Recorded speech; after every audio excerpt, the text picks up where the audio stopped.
izin Ibu Bapak sekalian, saya lihat ini para senior yang sudah lebih berpengalaman dari saya dalam bidang hukum, hak asasi manusia, dan sebagainya. Saya diminta oleh Mas Alif untuk berbagi pengalaman, berbagi pengetahuan terkait situasi atau kondisi perlindungan pembela hak asasi manusia di Indonesia. Nah, mungkin sebelum nanti saya sampaikan presentasi,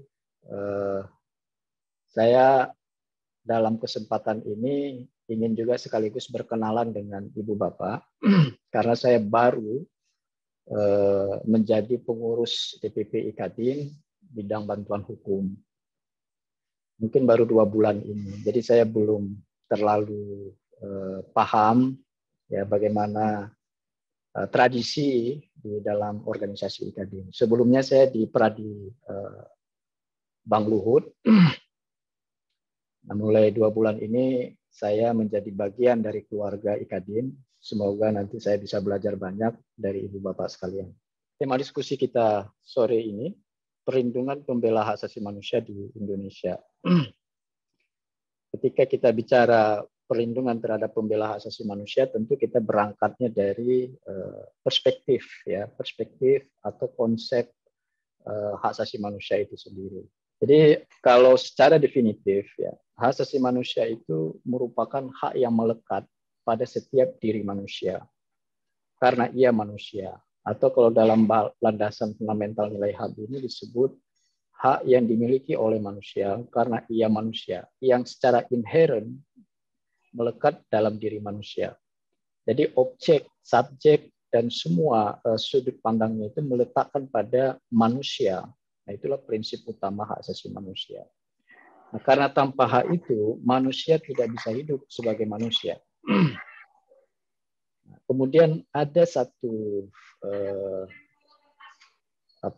pendapat yang menyebutkan, maka seburuk apapun perlakuan yang telah dialami oleh seseorang, atau betapapun bengisnya perbuatan atau tindakan seseorang, ia tetaplah manusia yang tetap memiliki hak asasi manusia.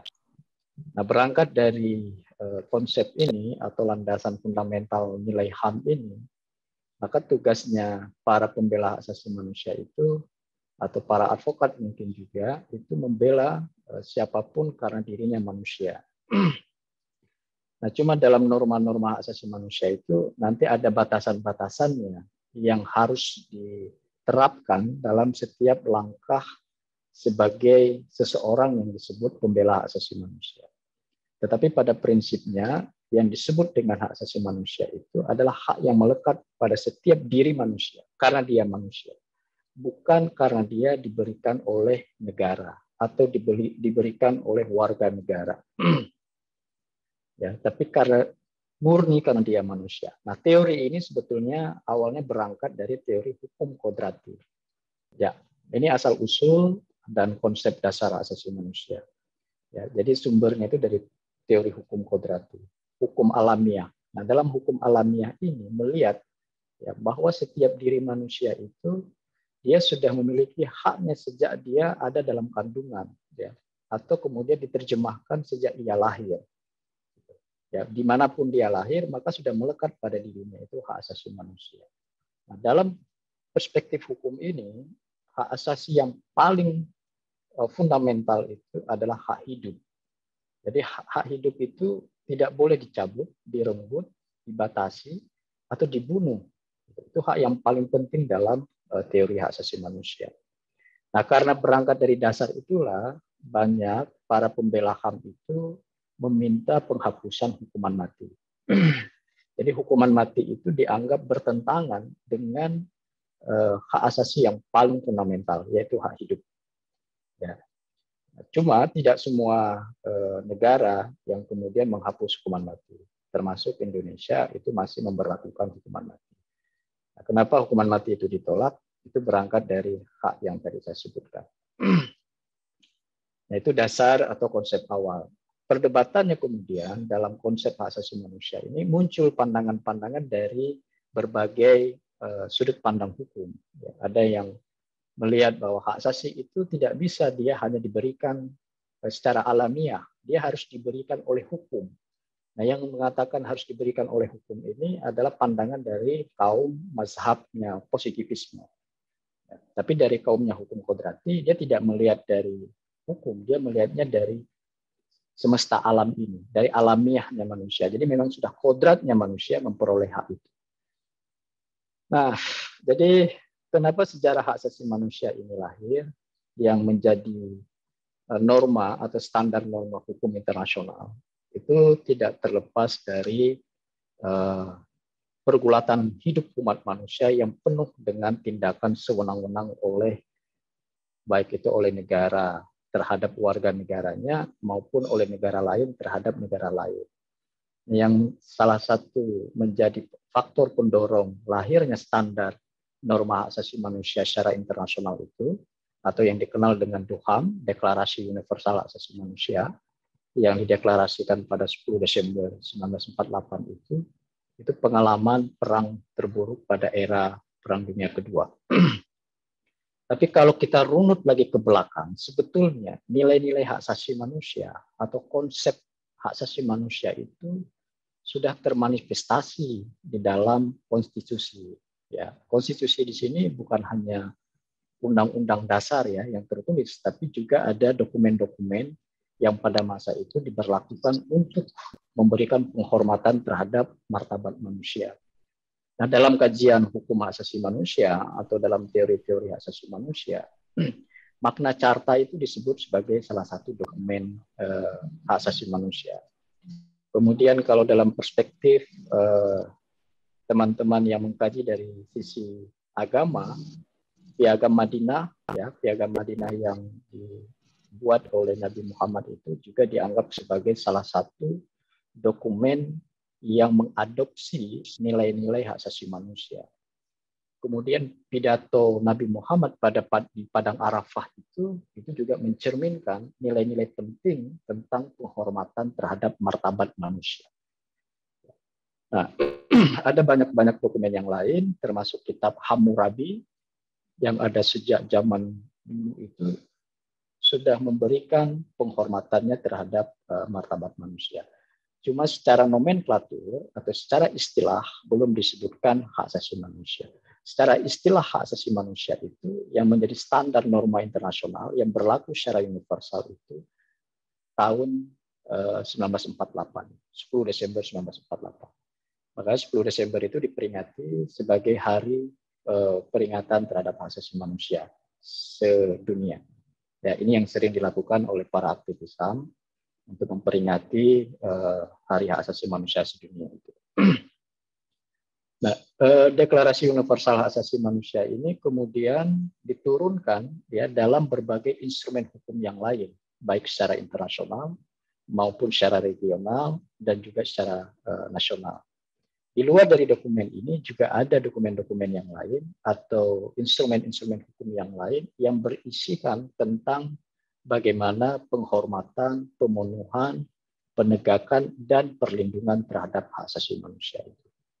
Nah, kalau kita lihat dari sejarahnya, dari perdebatan-perdebatan hak asasi manusia itu sendiri, jadi bisa kita bilang bahwa HAM ini dia bukanlah suatu produk budaya tertentu, dia bukan lahir dari suatu dominasi budaya tertentu, tapi buah pikir manusia, ya umat manusia yang ingin hidupnya itu lebih aman, ya lebih sejahtera, terlindungi hak-haknya, ya sehingga ia bisa menjalankan kehidupan itu dengan baik. Jadi perjuangan untuk menghadirkan hak asasi manusia itu sebetulnya lebih kepada perjuangan bagaimana menghormati martabat manusia itu. Kembali ke yang hukum kodrati tadi, hukum kodrati itu menjadi salah satu yang mengilhami para penyusun konsep Deklarasi Universal Hak Asasi Manusia. Nah, cuma dalam perdebatannya ketika DUHAM ini disusun, ada banyak perspektif yang lain yang akhirnya diakomodasi di dalam Deklarasi Universal Hak Asasi Manusia itu. Nah, perspektif yang lain itu ini tidak terlepas juga dari pengaruh politik negara-negara adidaya pada masa itu. Jadi konsep di dalam HAM ini ada ideologi dari baratnya, ada ideologi dari timurnya, juga ada ideologinya dari Uni Soviet. Nah, salah satunya adalah nanti diklasifikasi pada hak sipil politik, hak ekonomi sosial, dan budaya. Tapi inti dari HAM ini sebetulnya adalah penghormatan terhadap martabat manusia itu sendiri. Jadi prinsip HAM itu kita tidak boleh mendiskriminasikan seseorang, baik itu dari sisi agamanya, dari sisi kepercayaan atau keyakinannya, dari sisi warna kulit, ya, suku bangsa, dan segala macam. Nah, itu yang ditentang oleh hak asasi manusia. Hak asasi manusia itu dia tidak memandang warna kulit, tidak memandang suku, tidak memandang bangsa. Dia hanya dipandang manusianya, siapapun dia. Itulah prinsip paling dasar dalam hak asasi manusia itu. Kemudian universal. Universal ini dimiliki secara bersama-sama, baik itu pemerintah, kelompok masyarakat, ya harus menjunjung tinggi hak asasi manusia. Nah, di sini disebut prinsip universalitas hak asasi manusia berlaku di seluruh dunia.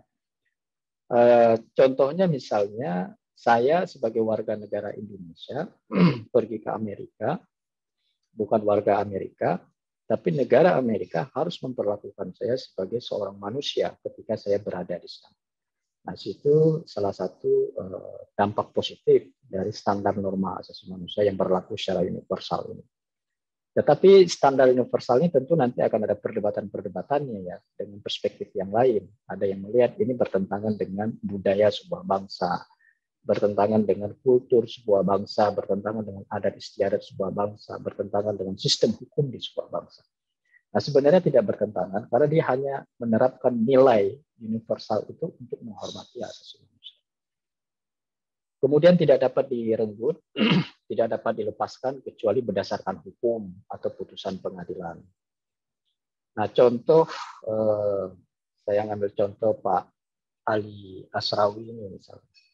Beliau punya hak sebagai seorang manusia, tapi ketika beliau melakukan suatu tindakan, ya, pelanggaran hukum atau tindakan pelanggaran hak asasi manusia, maka beliau harus diproses secara hukum. Nah, ketika diproses secara hukum, kemudian nanti misalnya divonis bersalah, masuk penjara, nah di situ haknya sudah direnggut, ya, hak kebebasannya selama ini sudah direnggut dan dibatasi di dalam penjara itu. Itu salah satu contoh. Nah, kemudian tidak dapat dibagi hak sipil politik dengan hak ekonomi sosial budaya. Ya, bersifat inherent atau satu tubuh, ya, saling tergantung dan terkait. Pemenuhan hak antara satu dengan yang lainnya ini memiliki keterkaitan. Nah, tadi saya di awal menyebutkan ada hak hidup, ya. Kalau hak hidup itu direnggut, maka otomatis seluruh hak yang lain itu hilang seluruhnya. Makanya hak hidup itu dia diletakkan, kalau kita pakai derajat, istilah derajat, maka dia diletakkan pada derajat tertinggi dalam hak asasi manusia itu. Nah, kemudian kenapa hak sipil politik ini dan hak ekosop ini tidak boleh dipisahkan? Ya, dia harus disatukan dalam pengertian kita tidak mungkin bisa memenuhi kebutuhan hidup kita kalau kita tidak punya pekerjaan yang layak. Nah, pekerjaan yang layak itu adalah salah satu unsur hak asasi manusia. Negara wajib menyediakan lapangan pekerjaan yang layak. Nah, dalam prinsip hak sipil politik dan hak ekonomi sosial, pemerintah ya dalam hal ini itu didorong untuk berperan aktif ya dalam pemenuhan hak ekosop. Contoh pemenuhan hak ekosop itu misalkan layanan terhadap kesehatan ya dan fasilitas-fasilitas yang lain yang menunjang untuk pemenuhan hak asasi manusia di bidang yang lain. Jadi disitulah saling keterkaitan atau interdependen di antara hak asasi manusia itu. Nah, dalam teori hak asasi manusia, penanggung jawab utama hak asasi manusia itu diletakkan pada negara. Ya. Kalau merujuk kepada Undang-Undang Dasar 1945, disebutkan pemenuhan, pemajuan, perlindungan, ya, dan penegakan hak asasi manusia adalah tanggung jawab negara, dalam terutama pemerintah. Itu disebutkan dalam Undang-Undang Dasar kita hari ini. Jadi ada 4 tanggung jawab negara yang disebutkan di dalam Undang-Undang Dasar pasca perubahan. Tetapi secara internasional, norma hukumnya itu hanya disebutkan 3 tugas utama pemerintah. Menghormati atau to respect itu, melindungi dan memenuhi. Itu tugas utama pemerintah terhadap hak asasi manusia. Di samping tugas utama pemerintah atau penanggung jawab utama pemerintah itu, setiap manusia dia juga punya kewajiban atau tanggung jawab untuk menghormati hak orang lain. Jadi hak asasi manusia ini tidak bisa serta-merta ditafsirkan mentang-mentang kita punya hak atau diberikan hak, lalu kita dengan leluasa menyampaikan pernyataan atau menyampaikan kebebasan berekspresi kita itu dengan menyerang integritas orang lain atau dengan menebarkan kebencian, ya, atau merusak hak orang lain. Jadi hak asasi manusia itu dibatasi pada aspek-aspek itu. Jadi enggak serta-merta HAM itu boleh dipergunakan dengan leluasa tanpa menghormati hak orang lain, tanpa menghormati hukum yang berlaku. Ya. Nah, ini di sini juga termasuk swasta. Jadi kalau dalam aktor kejahatan terhadap kemanusiaan, kalau dulu itu dikonstruksikan hanya negara yang bertanggung jawab atau yang disebut sebagai pelaku pelanggaran HAM yang berat. Nah, seiring perkembangan, hak asasi manusia ini juga berkembang dinamis. Kemudian swasta atau korporasi-korporasi itu juga dikategorikan sebagai pelaku pelanggaran HAM yang berat. Ya, kalau kita bicara dari perspektif pelanggaran HAM yang berat. Kenapa? Karena korporasi-korporasi ini, corporate ini, dia juga punya otoritas yang kadang-kala melampaui otoritas suatu negara. Dia bisa mendominasi di suatu negara untuk melakukan suatu tindakan yang bisa menciderai nilai-nilai hak asasi manusia. Nah, disitulah kemudian muncul gagasan untuk memintai juga pertanggungjawaban terhadap perusahaan-perusahaan besar ini. Nah, dalam perkembangan itu lahir konsep bisnis hak asasi manusia atau BISHAM. Ya, ini dimensi HAM-nya. Nah, kebebasan itu salah satu rumpun dari hak sipil politik, ada hak hidup, kebebasan berpikir, ya itu tidak bisa dibatasi, direnggut. Bagaimana cara kita merenggut kebebasan berpikir seseorang? Kemudian hak bebas dari penyiksaan. Nah, ini kalau kita lihat dari kondisi kita hari ini, praktik penyiksaan itu masih sangat sering terjadi, baik yang dilakukan oleh tentara maupun oleh polisi. Kemudian bebas dari penahanan dan penangkapan sewenang-wenang. Nah, ini dimensi-dimensi HAM. Kebebasan, rumpun kebebasan itu diatur dalam Kovenan Hak Sipil Politik. Kita sudah meratifikasi Kovenan itu menjadi Undang-Undang Nomor 12 Tahun 2005 tentang ratifikasi Kovenan Internasional Hak Sipil Politik dan juga Kovenan Hak Ekonomi Sosial dan Budaya.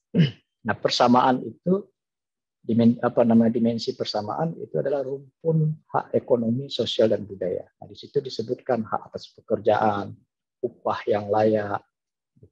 Bapak sekalian, kalau punya kantor atau berperan sebagai seorang pemilik organisasi, perusahaan, atau apapun, nah, dalam hal ini ketika bertindak tidak memberikan upah yang layak kepada para pekerjanya, bisa dikategorikan melakukan pelanggaran hak asasi manusia.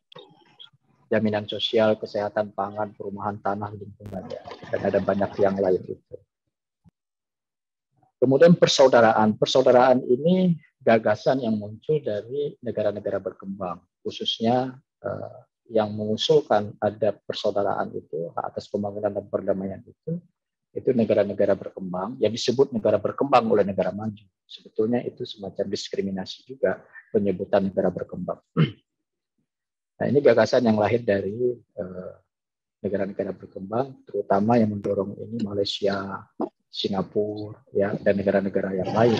Jadi supaya dunia internasional, tatanan dunia internasional itu setara, tatanan ekonominya setara, tidak saling mendominasi.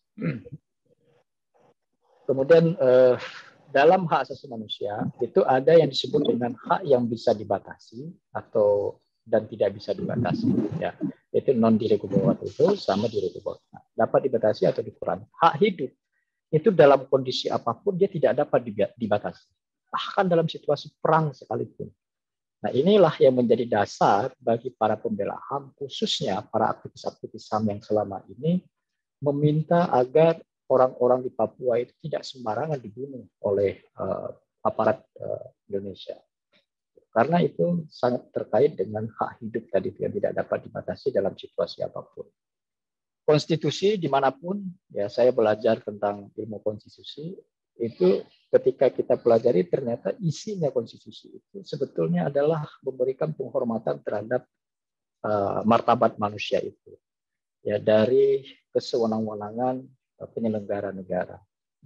Dalam setiap konstitusi itu pasti diatur tentang nilai-nilai luhur suatu negara, cita-cita suatu negara, hubungan antar lembaga negara, struktur lembaga negara, dan cita-cita negara itu sendiri. Nah, kalau kita kembali ke Indonesia, sebetulnya Indonesia itu dalam Undang-Undang Dasar 1945 itu sudah mengadopsi prinsip atau nilai-nilai hak asasi manusia pada naskah pertama itu. Memang tidak secara penuh norma HAM itu dirumuskan di dalam Undang-Undang Dasar naskah pertama. Nah, naskah pertamanya kan tahun 1945. Sementara tadi deklarasi HAM itu 10 Desember 1948. 2 tahun lebih maju dibandingkan dengan deklarasi universal hak asasi manusia. Artinya saya katakan bahwa di Indonesia sendiri sebetulnya diskursus tentang hak asasi manusia itu sudah berkembang pada era sebelum Indonesia ini merdeka. Dan kemudian dituangkan ketika Indonesia ini merdeka dalam Undang-Undang Dasar 1945 itu. Nah, kalau kita lihat lagi dalam Undang-Undang Dasar yang lain, misalnya dalam Konstitusi RIS, ya, dalam Undang-Undang Dasar sementara. Undang-Undang Dasar sementara ini justru lebih banyak mengakomodasi atau mengadopsi nilai-nilai hak asasi manusia. Justru lebih banyak. Nah, baru kemudian pasca reformasi, perubahan Undang-Undang Dasar itu, rumusan tentang hak asasi manusia ini dituangkan lagi. Jadi landasan konstitusional hak asasi manusia ini cukup kuat sebetulnya di negara kita. Di luar dari instrumen hukum yang lain ya, ada banyak peraturan-peraturan hukum atau peraturan perundang-undangan yang telah dibuat atau diratifikasi dari instrumen hukum internasional. Pada aspek ini Indonesia jauh lebih maju dalam melahirkan kebijakan-kebijakan atau produk hukum yang memiliki muatan tentang hak asasi manusia. Tapi tidak bisa kita mungkiri ada banyak juga peraturan perundang-undangan yang masih menciderai nilai-nilai hak asasi manusia itu sendiri, yang mengancam ya perlindungan terhadap hak asasi manusia itu sendiri. Nah, mungkin salah satunya yang sekarang lagi ramai itu tentang pembahasan RKUHP. Nah, itu juga dilihat sebagai ada beberapa pasal yang berpotensi menjadi ancaman dan batu sandungan bagi pemajuan hak asasi manusia di Indonesia. Kemudian Undang-Undang ITE juga dilihat sebagai salah satu peraturan yang menciderai nilai-nilai hak asasi manusia. Tentu Ibu Bapak lebih paham soal peraturan-peraturan. Nah, ini tadi yang saya sampaikan di dalam Undang-Undang Dasar pasal 28 ayat 4 itu jelas sekali di situ disebutkan eksplisit, tegas ya, perlindungan, pemajuan, penegakan dan pemahaman itu adalah tanggung jawab negara, terutama pemerintah. Nah, tapi bukan hanya negara memang bertanggung jawab dalam hal ini pemerintah. Kita, setiap manusia itu, setiap orang wajib gitu, berpartisipasi, wajib menghormati, wajib melindungi. Nah, kewajiban-kewajiban itulah yang seharusnya dipraktikkan dalam kehidupan sehari-hari oleh masyarakat. Nah, ini pembela HAM. Nah, siapa yang dimaksud dengan pembela HAM? Tadi saya tentang konsep asasi manusia itu hanya sebagai gambaran umum untuk kita menuju diskusi kita tentang pembela HAM. Nah, kalau prinsip-prinsip hak asasi manusia, norma hak asasi manusia telah terinternalisasi dalam setiap diri kita, maka kita bisa disebut sebagai salah satu pembela HAM. Ya. Secara definisi, pembela HAM itu ada yang mengatakan setiap orang, baik individu, kelompok masyarakat maupun organisasi, berhak berpartisipasi dalam pembela HAM. Setiap orang, ya, siapapun. Nah, kategori pembela HAM ini memang sangat luas kategorinya. sangat luas kategori. Dari semua jenis latar belakang profesional atau non profesional, ya. Nah, perdebatan selama ini yang sering muncul di kalangan masyarakat itu adalah apakah aparatur sipil negara atau penyelenggara negara atau orang-orang yang bekerja di dalam struktur negara itu termasuk enggak sebagai pembela HAM. Kalau secara norma ketika dideklarasikan pembela HAM oleh PBB pada 9 Desember tahun 1998 itu tidak secara eksplisit menyebutkan penyelenggara negara sebagai pembela HAM. Tapi dalam perkembangannya diskusinya menyebutkan pada kasus tertentu penyelenggara negara bisa disebut sebagai pembela HAM. Salah satu contoh yang sering dicontohkan oleh rekan-rekan itu adalah Novel Baswedan. Novel Baswedan itu bisa disebut sebagai seorang pembela HAM ketika dia bekerja di KPK waktu itu. Dia mendapat perlakuan yang tidak baik ya dari lawan-lawan politiknya. Nah, dia bisa dikategorikan sebagai pembela HAM sekalipun dia bekerja di dalam struktur negara ini. Nah, kemudian pegawai swasta juga bisa disebut. Sejauh prinsip-prinsip hak asasi manusia tadi itu diterapkan dalam dirinya atau dalam profesinya, baru dia bisa dikatakan sebagai pembela asasi manusia. Nah, ada lingkup profesi juga yang disebut sebagai pembela HAM. Ini yang kedua, ada yang kategorinya tadi itu ada mahasiswa, masyarakat adat, buruh atau pekerja dan sebagainya itu disebut sebagai pembela HAM. Jadi pembela HAM itu bukan hanya saya yang bekerja dulunya di Kontras sebagai satu organisasi yang benar-benar fokus pada isu asasi manusia, atau teman-teman di Imparsial atau di lembaga-lembaga hak asasi manusia yang lain. Di luar dari itu, ya, komponen-komponen masyarakat yang lain, entitas-entitas masyarakat yang lain juga bisa dikategorikan sebagai pembela HAM ketika dia berjuang untuk memajukan, memenuhi, ya, melindungi, atau justru menegakkan hak asasi manusia itu sendiri. Dia bisa dikategorikan sebagai pembela HAM. Nah, kemudian dalam lingkup profesi, nah, itu ada undang-undang advokat. Ya. Ibu Bapak sekalian, adalah secara profesi ya, itu adalah pembela HAM secara profesi. Tapi nanti kita diskusikan apakah profesi itu bisa disamaratakan kepada semua advokat bahwa dia pembela HAM atau tidak. Kemudian jurnalis ya, itu disebutkan dalam Undang-Undang Nomor 40 Tahun 99. Aktivis lingkungan ya, yang berupaya atau berjuang untuk lingkungan hidup yang sehat, ya, yang ramah, ya, itu juga disebut sebagai pembela HAM. Ini dalam lingkup profesi. Nah, ini prinsipnya, Ibu Bapak sekalian. Prinsip seorang pembela HAM. Jadi meskipun advokat itu secara undang-undang dikategorikan sebagai pembela HAM, selama tidak menerapkan prinsip ini, belum tentu ia bisa diberikan sebagai sosok pembela HAM. Nah, prinsip yang pertama itu adalah menghormati, melindungi dan memenuhi hak asasi manusia itu tanpa kekerasan. Jadi dalam upaya-upaya kerja kita baik litigasi maupun non litigasi, nah, prinsip ini mesti kita pegang teguh ya dalam praktik kerja-kerja kita sehari-hari. Nah, itu juga bisa kemudian kita dikategorikan pembela HAM. Mengakui derajat universalitas HAM, non-diskriminatif. Non-diskriminatif itu salah satu contohnya, katakanlah ada orang Papua datang ke kita minta didampingi, tapi karena kita tidak senang sama orang Papua, kita tidak mau mendampingi. Nah, itu kita sudah memperlakukan diskriminasi terhadap orang Papua. Kemudian melakukan aktivitas secara damai. Jadi prinsip pembela HAM itu dia nir kekerasan, tanpa kekerasan, ya, dan melakukan upaya-upaya secara damai. Lalu ada yang keenam ini. Yang keenam ini penting sekali karena dia harus diukur sejauh mana konsistensinya ya dalam menerapkan prinsip-prinsip asasi manusia itu. Ada orang yang sangat gencar melakukan perjuangan pembela hak asasi manusia, tapi di sisi yang lain dia melakukan kekerasan di tingkat domestik misalnya atau di wilayah-wilayah private gitu, terhadap keluarganya, misalnya terhadap anak, ya, atau terhadap istri dan segala macam. Nah, pada aspek ini ada yang menyebutkan itu dia tidak bisa dikategorikan sebagai pembela HAM. Karena prinsip-prinsip HAM itu tidak dia internalisasi dalam setiap denyut nadinya, dalam setiap hembusan napasnya. Dia hanya kontekstual, jadi nggak bisa disebut sebagai pembela HAM.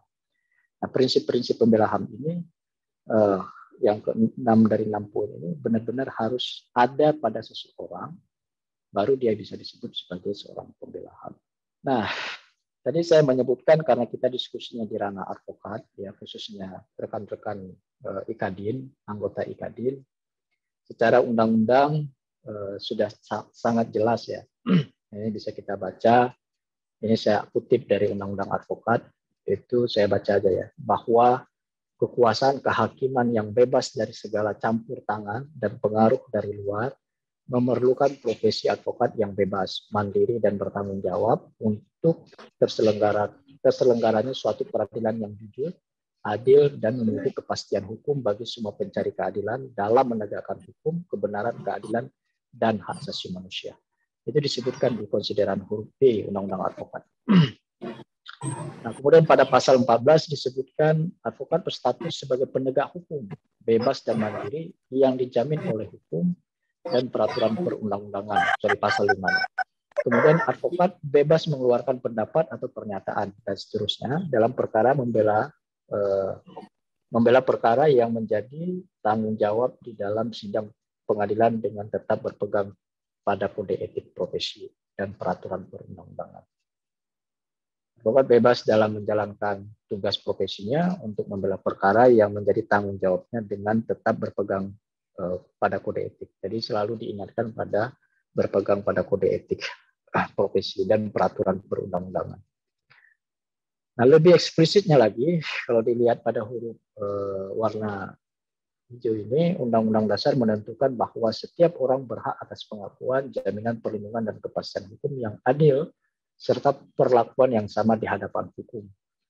Advokat sebagai salah satu unsur sistem peradilan merupakan salah satu pilar dalam menegakkan supremasi hukum dan hak asasi manusia. Jelas sekali, itu saya kutip dari penjelasan umum undang-undang kita, undang-undang advokat ini. Nah, dari sini bisa kita tafsirkan betapa peran advokat dalam dunia pembela hak asasi manusia itu sangat penting, sangat strategis, gitu. Ya, betapa para advokat itu menjadi motor, ya, penggerak semestinya dalam dunia pembela hak asasi manusia ini. Nah, selama ini memang cenderung ketika kita bicara pembela HAM itu terkesannya itu hanya para aktivis-aktivis HAM yang bekerja di LSM HAM. Padahal tidak. Jadi semua lingkup yang tadi saya sebutkan itu termasuk dalam kategori pembela HAM. Nah, ini kondisi pembela HAM belum sepenuhnya membaik, Ibu Bapak sekalian. Ada teman saya dulu namanya Yanes Balubun, seorang advokat di Ambon, di Maluku, habis menangani satu perkara, pulang, tiba-tiba ditemukan sudah meninggal di pinggir jalan. Dia ditemukan dalam kondisi seakan-akan terjadi kecelakaan, tetapi antara luka dengan posisi terjatuhnya dia di jalan itu berbeda. Dia jatuh ke kiri, tapi lukanya di bagian kepala belakang. Kemudian ada teman juga aktivis Walhi, dia seorang advokat tapi bekerja di Walhi, di Medan. Juga ketika pulang dari penanganan satu perkara, di tengah jalan dia ditemukan meninggal. Posisinya sama, juga seperti seakan-akan terjadi kecelakaan terhadap rekan ini. Padahal hasil rekonstruksi kita, investigasi kita itu menemukan ada indikasi bahwa dia dibunuh. Nah, kemudian ada juga serangan terhadap pribadi atau integritas. Integritas ini bisa termasuk dalam pencemaran nama baik, ya, ujaran kebencian, membongkar aib-aib seseorang, ya, pokoknya merusak kredibilitas seseorang. Nah, itu yang sering terjadi terhadap para pembela asasi manusia di negara kita. Kriminalisasi, ini juga sudah sering kita dengar, Ibu Bapak sekalian, banyak teman-teman para advokat yang bekerja di LSM HAM itu dikriminalisasi, ya, dipaksakan dengan pasal-pasal tertentu atau dilaporkan, ya, padahal unsur pidananya tidak terpenuhi tapi dipaksakan terpenuhi. Dan yang keenam, stigmatisasi. Stigmatisasi ini beranjak dari pengantar di awal saya tadi. Jadi karena banyak orang melihat bahwa HAM adalah produk suatu budaya tertentu, ya, dianggap para pembela HAM atau para aktivis HAM ini orang-orang yang pro Barat, ya, atau orang-orang yang membawa budaya Barat. Padahal tidak demikian. Nah, ini yang menjadi tantangan juga bagi para pembela hak asasi manusia. Oke, terima kasih pemaparannya Bang Ferry. Untuk selanjutnya kita coba buka sesi diskusi dulu, Bang. Baik, selamat sore Pak Ferry. Sore Bapak. Kabar baik Pak tentunya Pak ya. Alhamdulillah. Saya dari Medan Pak, dari Medan. Ya kebetulan ada yang saya mau tanyakan Pak. Kita sudah mengetahui bersama bahwasanya di dalam undang-undang advokat yang sudah kita ketahui bersama itu mengambil sistem single bar.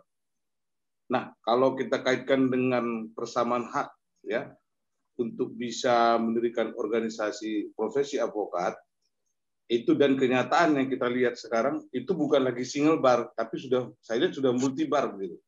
Nah, ini bagaimana menurut pendapat Bapak kaitan dengan Bapak yang sampaikan tadi? Kalau hak asasi manusia mengizinkan supaya kebebasan berserikat dan berkumpul. Sementara undang-undang advokat kita mengarahkan kepada satu single bar. Terima kasih Pak Ferry, itu aja Pak. Makasih. Terima kasih Ibu Bapak. Tadi dari Pak John Bangun ya, soal single bar dan multi bar. Kalau undang-undang advokat itu mengatakan single bar Pak ya, tapi sekarang sudah semakin banyak organisasi advokat. Kalau kita tinjau dari perspektif hak asasi manusia, kebebasan berorganisasi, kebebasan berekspresi ya, dan sebagainya itu adalah hak asasi manusia, hak setiap orang untuk membentuk suatu organisasi. Bahkan organisasi-organisasi HAM juga banyak sekali cabangnya. Satu organisasi ini keluar dari situ bikin lagi organisasi yang lain, isunya sama, penanganannya sama. Buruh juga kita tahu banyak juga organisasi-organisasi buruh ya. Padahal dulunya mereka satu misalnya, kemudian karena ada terjadi konflik di dalam, keluar bikin lagi organisasi baru. Nah, ini pertanyaan Pak John memang sebetulnya masuk ke ranah politik sebetulnya Pak ya. Karena politik itu maksud saya ada kepentingan-kepentingan yang bermain di level para apa kita bilang ya, orang-orang senior inilah. Kalau sebetulnya saya lihat upaya untuk menyatukan kembali kan sudah dilakukan ya. Upaya menyatukan kembali sudah dilakukan. Tapi itu selalu tidak ada titik temunya. Ya, ini yang bermain kepentingan. Nah, dalam hak asasi manusia Pak John, hak asasi manusia itu dia lahir juga dari pergulatan politik umat manusia. Ya, politik nilai-nilai HAM itu kemudian dia ditransfer ke dalam produk hukum, ke dalam undang-undang. Ya, dan maka dalam hak asasi manusia itu kalau kita bicara ada nilai, ada instrumen hukum, ada gerakan sosial politiknya. Nilai yang berlaku secara internasional tadi atau universalitas tadi itu berlaku secara keseluruhan di dunia ini yang menganggap bahwa hak asasi manusia itu hak yang melekat pada setiap diri manusia. Nah, hak yang melekat pada setiap diri manusia itu dengan berbagai macam jenis itu kemudian diadopsi atau dikonkretkan dalam instrumen hukum. Nah, ketika dikonkretkan ke dalam instrumen hukum itu, ada yang sesuai, ada yang tidak sesuai. Ada yang sudah ada yang kemudian dihapus gitu ya. Nah, contoh misalnya, kalau kita bicara dari hukuman mati tadi. Hukuman mati secara norma hak asasi manusia, hukum HAM hak asasi manusia menentang praktik hukuman mati itu. Tetapi tidak semua negara juga di dunia ini yang telah menghapus praktik hukuman mati. Salah satunya Indonesia. Indonesia itu sudah mengadopsi 8 instrumen dari 9 instrumen hukum internasional itu menjadi peraturan perundang-undangan Indonesia. Tapi praktik hukuman mati masih berlaku. Ya, hukuman mati masih diberlakukan di negara. Nah, kalau dilihat secara tegak lurus dengan konsep hak asasi manusia, maka kebijakan hukum ini itu bisa kita sebut sudah melanggar hak asasi manusia. Makanya diskusi tentang HAM ini kemudian selalu dia beririsan dengan diskusi politik hukum, beririsan juga dengan diskusi aspek-aspek budaya dan segala macam. Tapi kalau kita komitmen ya, dalam menerapkan prinsip hak asasi manusia itu, maka seluruh nilai-nilai hak asasi manusia itu harus benar-benar menjadi panduan atau pijakan utama dalam penyusunan peraturan perundang-undangan. Karena hak asasi manusia itu diatur dalam peraturan perundang-undangan. Kita misalkan bicara Undang-Undang Nomor 39 tahun 99 tentang hak asasi manusia. Itu dari tahun 99 sudah ada undang-undang itu. Sebelum norma hak asasi manusia diadopsi dalam Undang-Undang Dasar, ya pada perubahan kedua tahun 99 kita sudah punya Undang-Undang Hak Asasi Manusia.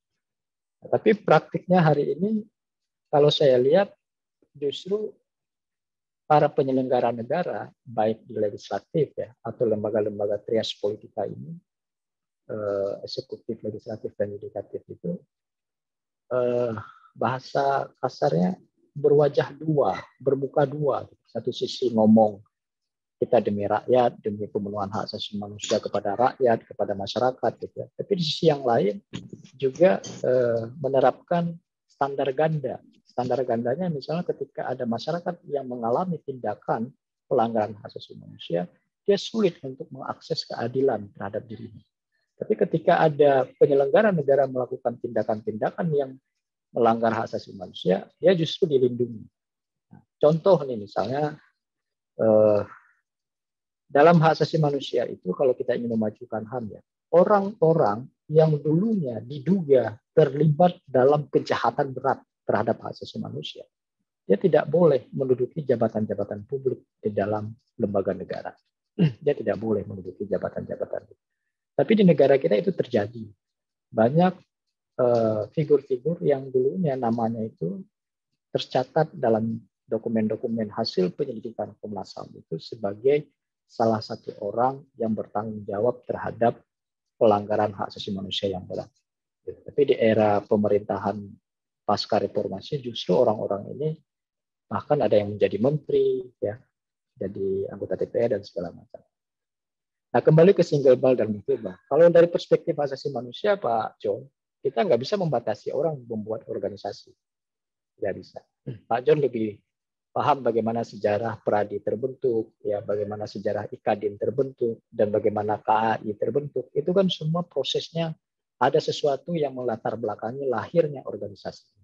Tapi semua sebetulnya kalau saya lihat tujuannya adalah untuk bagaimana menghimpun anggota-anggota itu. Kita lihat dari sisi positifnya saja. Untuk memperkuat struktur keanggotaannya dalam kerja-kerja pembela hukum atau sebagai advokat itu. Saya dulu Pak John di Pradi Luhut. Kemudian Pradi itu ada 3, ada Junifer, ada Pak Oto. Gitu ya. Diskusi tentang beda-beda organisasi ini sering kali. Nah, kalau saya emang sih berharap jadi single bar, tapi mungkin atau tidak itu kembali lagi pada kemauan atau komitmen dari orang-orang ini untuk menyatukan kembali. Tapi kalau bicara dari perspektif asasi manusia, tidak ada yang melanggar, Pak. Ketika dibentuk organisasi-organisasi banyak itu tidak ada yang melanggar. IKADIN hari ini sebagai sebuah organisasi itu sah dalam perspektif HAM. Gitu. Bahkan kalau IKADIN maju lebih hebat dibandingkan organisasi yang lain, itu jauh lebih baik, ya. Nah, mungkin nanti dari diskusi kita ini, IKADIN bisa menjadi pelopor dalam pemajuan hak asasi manusia, baik pada sisi kebijakan hukumnya maupun dalam praktik sehari-hari penyelenggara negara ataupun masyarakat. Nah, kemudian begitu Pak John ya. Kalau kurang nanti bisa kita diskusikan, Pak. Assalamualaikum warahmatullahi wabarakatuh. Sumber daripada pelanggaran hukum dan HAM di Indonesia ini atau di seluruh dunia itu sebetulnya juga aturan-aturan undang-undang yang berlaku dan menjadi dasar memahami, bersikap, dan bertindak yang mana keberadaan hukum itu atau HAM itu, aturan-aturan hukum dan HAM itu memberikan legitimasi baik kepada negara, kepada tokoh-tokoh politik, tokoh-tokoh korporasi pengusaha, dan preman-preman, individu alim ulama dan sebagainya untuk melakukan pelanggaran nilai-nilai HAM secara sendiri-sendiri atau berjamaah. Nah, sekarang yang jadi pertanyaan saya,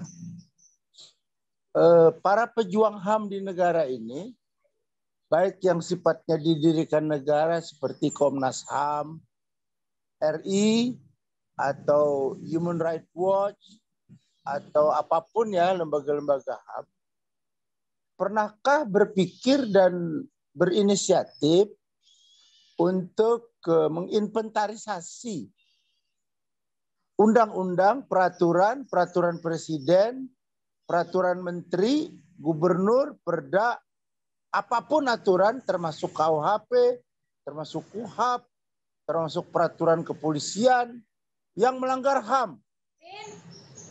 Bagaimana mungkin kita bicara tentang nilai-nilai HAM kalau dasar daripada tindakan-tindakan melanggar HAM itu masih hidup, masih ada, bahkan diakui oleh negara. Nah, inilah sikap-sikap inkonsistensi yang terjadi. Bagaimana mungkin orang-orang kok bisa melanggar hukum dan HAM itu berdasarkan peraturan. Misalnya undang-undang ITE itu. ITE itu kan gimana itu? Dikit-dikit orang dijadikan tersangka.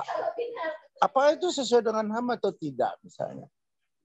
Atau melarang orang-orang aktivis politik ikut tes di Komnas HAM dan di berbagai komisi negara. Saya termasuk korban itu, Pak narasumber.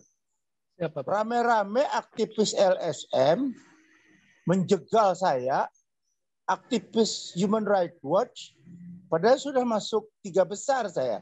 Masuk tahap ketiga untuk menjadi aktivis HAM di Komnas HAM RI. Tapi karena saya pernah punya jejak rekam di Partai Golkar, saya dijegal habis-habisan dengan alasan saya tidak layak menjadi komisioner HAM. Nah, saya jadi korban daripada sikap-sikap yang tidak konsisten, tidak objektif terhadap memperlakukan orang berkaitan dengan nilai-nilai HAM. Nah, pertanyaan saya adalah, apakah kondisi kayak begini akan bisa kita perbaiki atau tidak? Kalau enggak, bullshit aja semuanya. Bullshit semuanya. Enggak ada cerita HAM itu, enggak ada. Siapa yang berkuasa, sikat. Begitu aja. Siapa yang punya otoritas, sikat. Enggak ada itu penegakan nilai-nilai HAM itu. Kalau ada kesempatan menjegal orang, membunuh orang, bunuh. Udah begitu aja di negara yang tidak bisa kita perjuangkan lagi nilai-nilai HAM-nya. Terima kasih. Assalamualaikum warahmatullahi wabarakatuh. Assalamualaikum warahmatullahi wabarakatuh. Terima kasih Bapak. Pak Muhammad. Nah ini yang tadi saya sebut di atas Pak. Jadi ada prinsip yang semestinya dipegang oleh seseorang yang mengatasnamakan dirinya itu sebagai pembela HAM. Prinsip itu yang pertama tadi saya bilang tidak boleh menyerang integritas orang. Ya. Kita tidak boleh menyerang integritas orang. Itu salah satu prinsipnya. Nah tadi Pak John kalau saya dengar ceritanya terjadi serangan dari rekan-rekan mungkin juga para aktivis HAM ketika mendaftar sebagai komisioner Komnas HAM. Nah, itu karena Pak John pernah terlibat di kader Golkar. Nah, sebetulnya kalau Pak John sudah tidak lagi sebagai kader partai, sudah mundur atau sebagainya, itu tidak ada masalah ketika Pak John mendaftar, Pak Muhammad, ketika Pak Muhammad mendaftar sebagai komisioner. Pak Muhammad. Ya, Pak Muhammad tidak ada masalah ketika Pak Muhammad mendaftar sebagai komisioner Komnas HAM.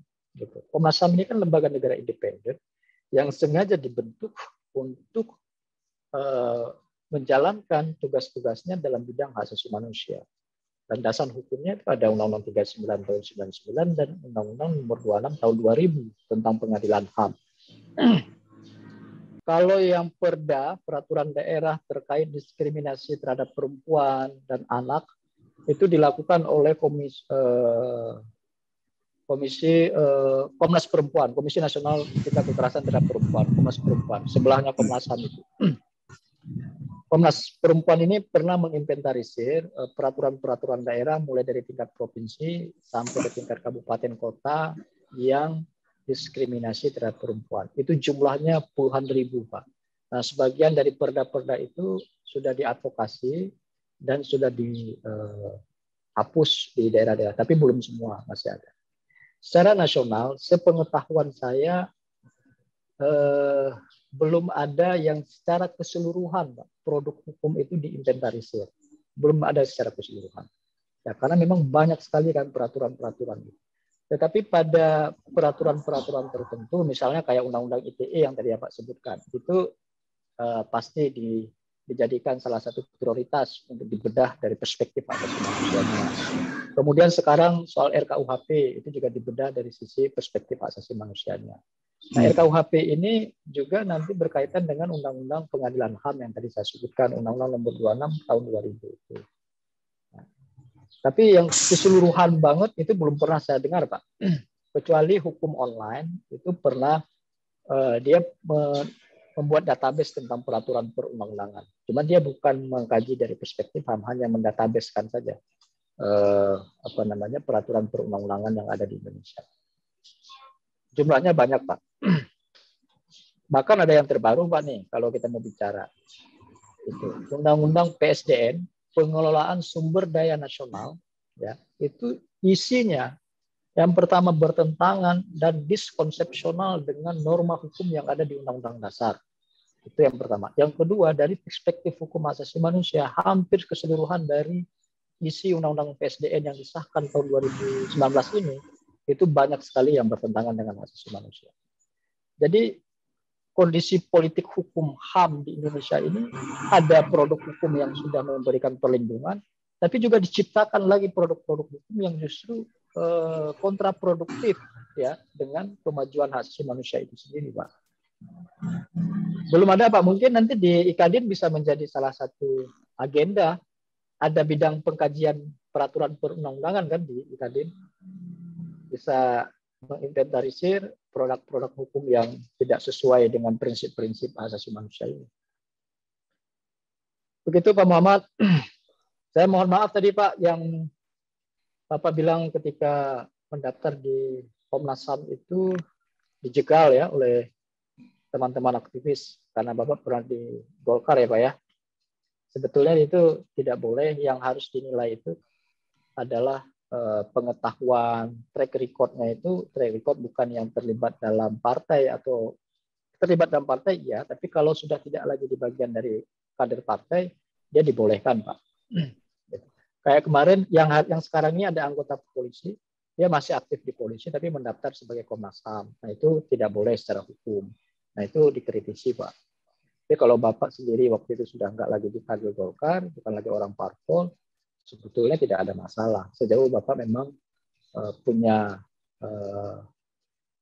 mengikuti prosesnya itu secara sesuai dengan petunjuk-petunjuk dari panitia seleksi.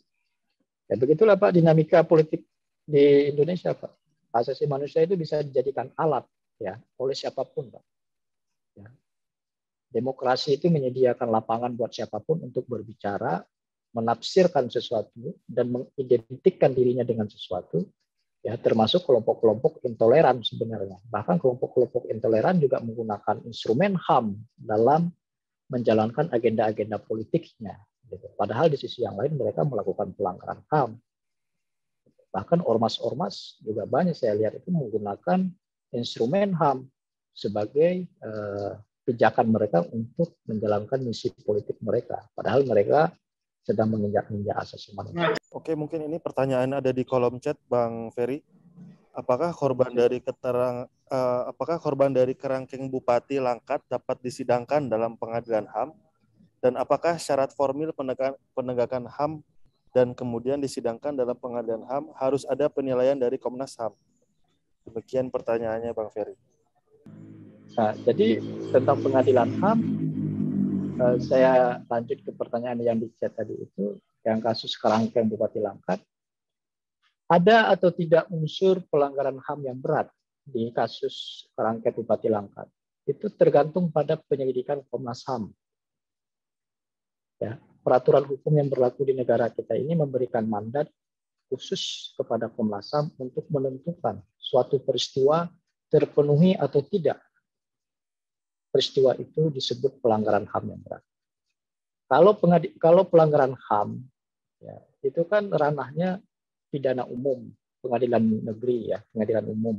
Tapi kalau bicara pelanggaran HAM yang berat, maka dia diproses di pengadilan HAM.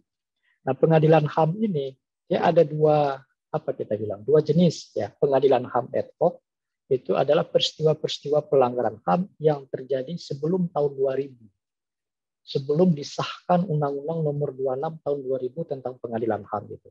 Nah, peristiwa yang terjadi pada era di bawah tahun 2000, ya pada era Orde Baru dan seterusnya ke belakang, diusut oleh Komnas HAM, diselidiki, penyelidikan pro justisia namanya, itu kemudian dibawa ke pengadilan HAM ad hoc. Untuk pengadilan HAM ad hoc ini harus ada persetujuan dari Dewan Perwakilan Rakyat Indonesia. Dan baru dibentuk kepresnya, dikeluarkan kepresnya dan dibentuk pengadilan HAM ad hoc. Nah, untuk peristiwa yang terjadi di atas tahun 2000, di atas tahun 2000 sampai sekarang, kalau terpenuhi unsur pelanggaran HAM yang berat, maka dia sidangnya di pengadilan HAM. Tidak ada kata ad hoc-nya, tapi pengadilan HAM. Nah, hari ini yang sedang diproses oleh Kejaksaan Agung itu kasus Paniai di Papua. Paniai ini terjadi pada tahun 2014. Hasil penyelidikan Komnas menemukan ada dugaan pelanggaran HAM yang berat dalam peristiwa Paniai tahun 2014. Nah, kemudian hasil penyelidikan Komnas HAM ini ditindaklanjuti ke tahap penyidikan oleh Kejaksaan Agung dan ke penuntutan, sekarang masih dalam proses penyidikan. Nah, untuk kasus Langkat itu tergantung di Komnas HAM-nya. Apakah Komnas HAM melakukan penyelidikan biasa atau penyelidikan pro justisia pakai Undang-Undang 26 tahun 2000. Kalau itu dilakukan dan ketemu ada indikasi pelanggaran HAM, maka seharusnya itu diproses di pengadilan HAM. Tapi sejauh ini saya belum mendengar bahwa kasus Langkat itu sebagai salah satu peristiwa pelanggaran HAM yang berat. Nah, cuma kalau kita lihat dari sisi bentuk, tindakan, jenis yang dialami oleh para korban, ya, dari perspektif umum, ya, dari kacamata umum, kita lihat itu sudah sangat luar biasa kejahatan yang dia lakukan. Tapi kan untuk menentukan satu peristiwa pelanggaran HAM berat atau bukan itu ada unsur-unsurnya. Unsurnya pertama meluas, sistematis, ya, dan terstruktur itu. Diatur dalam Undang-Undang 26 tahun 2000. Ya, terima kasih atas waktunya. Saya Aris Septan dari DPD Jateng. Sebenarnya pertanyaan saya sudah saya masukkan dalam chat, ya, kolom chat terkait dengan isu hukuman mati, di mana hukuman mati itu bagian dari hak asasi manusia yang tidak dapat dipisahkan, gitu ya. Namun dalam peraturan perundangan kita, dalam hukum pidana positif kita, itu masih mengatur adanya ancaman hukuman mati, khususnya di tindak pidana khusus, ya, ada teroris, narkoba, ya kan, ya, kemarin kasus pencabulan anak, ya. Setelah itu bagaimana pandangan kita baik secara profesi maupun organisasi profesi, ya, OA, advokat, terhadap isu tersebut. Sikap dan pandangan kita sebagai OA tentu implikasinya harus ada aktualisasinya. Kalau semisal kita setuju bahwa itu melanggar HAM, karena hukuman mati itu yang melanggar HAM, maka seyogyanya OA mengkampanyekan untuk merevisi hukum pidana yang masih terdapat ancaman hukuman mati. Namun jika kita masih setuju dengan memberlakukan hukuman mati, ya tentu hukum normatif di kita sudah benar, tidak melanggar HAM. Ya, gitu aja Pak pertanyaannya. Terima kasih. Kalau saya menolak hukuman mati, Pak Aris. Kalau saya pribadi menolak hukuman mati. Sejak saya sebelum bekerja di Kontras, Komisi untuk Orang Hilang dan Korban Tindak Kekerasan, salah satu organisasi yang anti terhadap hukuman mati, saya sudah punya satu pandangan bahwa hukuman mati itu bukanlah satu hukuman yang tepat untuk diberlakukan kepada siapapun, sekalipun dia penjahat kelas berat. Ya, termasuk misalkan dia salah satu pelaku pembunuhan berencana gitu ya, terorisme dan segala macam. Ada beberapa argumentasi menurut saya tidak tepat hukuman mati. Yang pertama, akan hukuman mati ini selalu disebut sebagai pemberi efek jera yang efektif bagi pemutus mata rantai kejahatan. Argumentasi ini sudah terbukti tidak benar, karena yang kita lihat justru kejahatan itu berulang terjadi. Artinya hukuman mati itu bukan sebagai salah satu sanksi atau hukuman yang tepat untuk menghentikan kejahatan. Nah, yang kedua dari sisi norma hukum, kalau kita bicara dari aspek asasi manusia, dia bertentangan dengan hak asasi manusia. Kalau dari sisi Pancasila, nah ini ada dulu Prof. Saitevi buat skripsinya menyebutkan bahwa hukuman mati di Indonesia itu bertentangan dengan nilai-nilai Pancasila, terutama sila pertama dan sila kedua. Sila pertama kita mengakui ketuhanan yang Maha Esa, artinya kita mengakui adanya keberadaan Tuhan. Tuhanlah yang punya hak mutlak terhadap nyawa seseorang. Itu dalam perspektif demikian ya. Mungkin dalam perspektif hukum pidana bisa berbeda lagi. Saya sih kalau sepakat dengan Pak Aris, kalau Kadin setuju menolak hukuman mati, maka kita harus bersama-sama melakukan kampanye, ya, mendorong revisi sanksi hukuman mati di Indonesia, gitu. Kemudian juga memberikan penyadaran kepada publik tentang hukuman mati. Saya sepakat Kadin itu harus menjadi pelopor untuk menentang praktik hukuman mati. Ada satu contoh kasus kenapa kita perlu menentang praktik hukuman mati. Yusman ini adalah salah satu anak yang dituduh melakukan pembunuhan berencana di Nias. Ya, pada saat kejadian, Yusman itu usianya belum dewasa, masih anak-anak.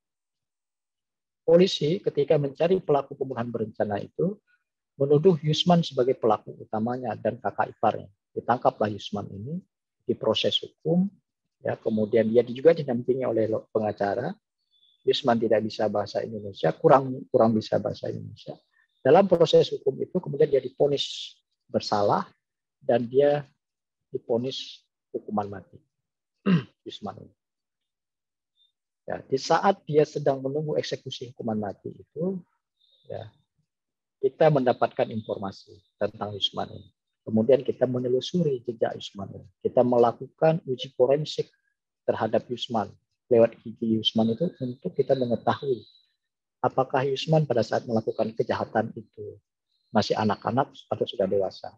Ternyata terbukti usia dia masih anak-anak. Anak-anak kan nggak boleh dihukum mati dalam hukum pidana kita. Kemudian kita menemukan fakta-fakta baru bahwa Yusman tidak terlibat dalam pembunuhan itu. Yusman ini tinggal mau dieksekusi nih, nunggu dieksekusi. Nah, berangkat dari novum baru itu, berangkat dari informasi-informasi yang kita temukan, mulai dari pendetanya dan warganya segala macam, kita melakukan PK terhadap Yusman. Dan akhirnya Yusman bisa kita selamatkan, singkat ceritanya. Dia tidak divonis mati. Nah, disinilah dari gambaran yang tadi saya sampaikan, bahwa praktik hukuman mati itu bisa jadi terjadi kesalahan dalam proses penyelidikan dan sampai ke proses di pengadilan. Kalau seandainya yang dihukum mati itu orang tidak bersalah, sementara dia sudah mati, bagaimana pertanggungjawabannya? Nah, itu salah satu argumentasi yang menurut saya cukup kuat. Dan ini terjadi di negara-negara lain juga. Banyak orang-orang yang setelah dihukum mati, ternyata ada pelaku yang lain yang benar-benar sebagai pelaku utama dalam peristiwa itu. Begitu Pak Aris, saya setuju hukuman mati itu Kadin harus menjadi salah satu bagian ujung tombak lah untuk mendorong penghapusan hukuman mati. Kiranya kita sudah berada di ujung acara nih, Bang. Oke. Terima kasih Bang Ferry atas materinya.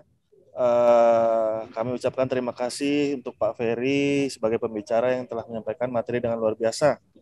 Dan kami juga mengucapkan terima kasih kepada Bapak Ibu peserta yang sudah berpartisipasi dalam kegiatan Legal Upgrade hari ini.